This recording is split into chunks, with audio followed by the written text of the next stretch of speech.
दोस्तों, उर्दू पैनल में खुश आमदीद।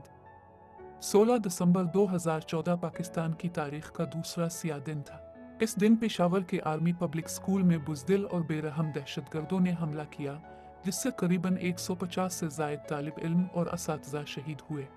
इस अलमनाक हादसे को 8 साल गुजर गए, लेकिन अभी तक उन शहीदों को भूल नहीं पाए। लेकिन इसमें एक बात सोचने की यह है कि दुनिया की सबसे बेहतरीन खुफिया एजेंसी और बहादुर फौज के होते हुए ये वाकया कैसे हो सकता है, और वो भी कैंट के इलाके में आर्मी के स्कूल में।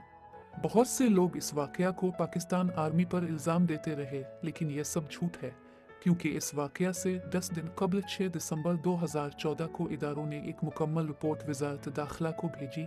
इस रिपोर्ट में बताया गया कि दहशतगर्द गिरोह पेशावर में कार्रवाई करने की प्लानिंग कर रहे हैं। लेकिन हर बार की तरह इस बार भी रिपोर्ट पर बजाय कोई एक्शन लेते इस रिपोर्ट को आईजी के पीके को इरसाल कर दिया। आईजी खैबर पख्तूनख्वा ने रिपोर्ट को पढ़ने की भी जहमत नहीं की और रिपोर्ट पर स्टैंप लगाकर रद्दी की तरह फेंक दी। ये तो हाल है हमारे इस सिस्टम का। लेकिन जब ये सानिहा रूनुमा हुआ तो पुलिस का रिस्पांस भी आधे घंटे बाद आया। हालांकि स्कूल से पुलिस स्टेशन का फासला 8 मिनट का है, लेकिन पाक फौज ने अपना दस्ता भेजा जो एसएसजी कमांडोज पर मुश्तमिल था। उन्होंने दहशतगर्दों को न सिर्फ रोका बल्कि उनको हिरासत में लिया।